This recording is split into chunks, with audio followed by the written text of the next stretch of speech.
that was last night. Really enjoyed it. On the United Stand, that was. Pogba topic. Oh, no one wants to talk about Pogba. Callum of the corner. Arsenal for top 6 if they sign Martinez. Ice Moon. Let's talk about Arsenal. Let's talk about Arsenal for a moment. It won't take long. Lautaro Martinez has been linked to Arsenal. Now, I've got to say, Lautaro Martinez was a player that United were tentatively linked to last summer.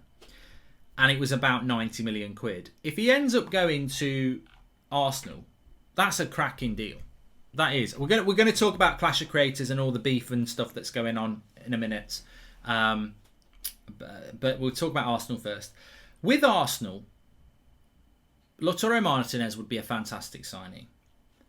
I think Ben White is a good signing for Arsenal, but massively overpriced. But I can't argue with that because Manchester United... And I'm going to do top 6 predictions, Daniel, and all that jazz.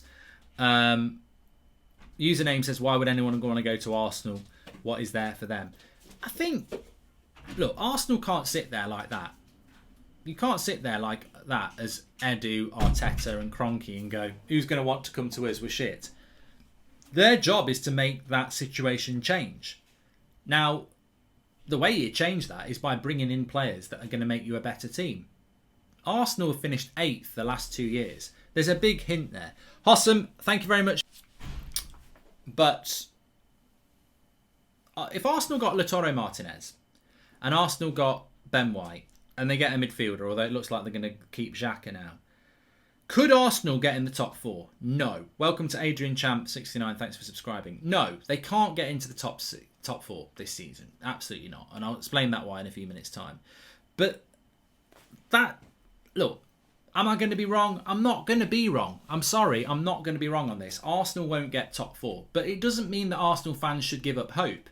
You never know. What if it goes terribly wrong for United, or terribly wrong for Liverpool again, and Arsenal have a really good season and they slip in 4th place? Of course it could happen. I don't think it will happen, but of course it could happen.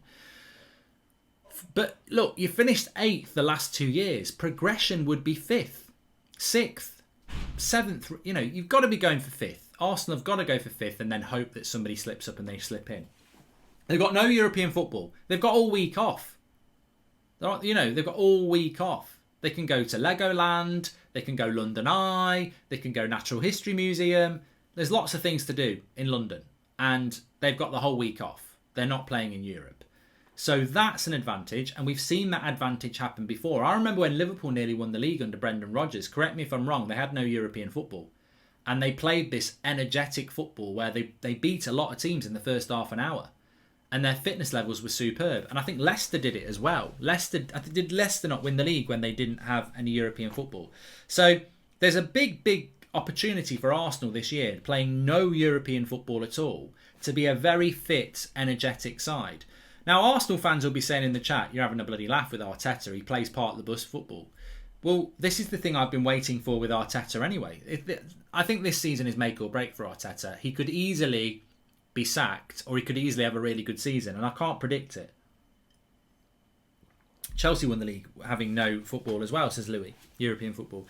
So it's a massive season for Arteta, but Arsenal can't just give up. They've got to try and do the signings they can do. And without doubt, Arsenal are a big club. Without doubt, Arsenal have got an attraction, and they're based in London. So I could see Lautaro Martinez in an Arsenal shirt. It's a very similar signing to what Alexis Sanchez was all those years ago. I could see it happening. They've obviously got some money, but I think they've got to try. They've got to try. And I think it's very easy to say, well, they're never going to get top 4, but they might get top 6, and then next year they might get top 4. So I think if they can get Lautaro Martinez, it's a good signing. I thought Thomas Partey was a good signing. I thought Pepe was a good signing. I thought Gabriel was a good signing, and I think Ben White's a good signing. The problem Arsenal have is I don't think they make bad signings. They just can't seem to rid themselves of this terminal inconsistency. And it's not... United are inconsistent, but we still finish in the top 4. Arsenal are terminally inconsistent. They end up closer to mid-table than they do top of the table. They need to... This season's huge for Arteta. And I think Arsenal fans, if you gave Arsenal Conte, they'd be very excited about this season because they'd be like, it's a rebuild season. We've got no European football. I think the problem with Arsenal is they know this is a massive season for Arteta. Is he the right man? And I suppose it's very similar to Manchester United. A lot of people love Arteta, a lot of people love Ollie, but there is that question mark. Are they the right person? And I think it's going to be very interesting to see. But it'd be a good signing if they got Lautaro Martinez. On Ben White, they've just overpaid. They've overpaid for Ben White, haven't they? Let's be absolutely honest. They've overpaid for Ben White, but we overpaid for Harry Maguire. We overpaid for Harry Maguire by about 50 million. We paid 80 million for Harry Maguire, Man United. He was a £50 million centre-back, so we overpaid by 30. We overpaid for Wan-Bissaka. He wasn't 50, he was probably 35. And I think the same with Ben White. I think Ben White's a £35 million centre-back. He's gone for 50. You always overpay with these English players, and that's the problem. Christian Romero to Spurs says Tuffers. We'll talk about Spurs very quickly. I think it's the English tax, JD, yes. Please give us a follow.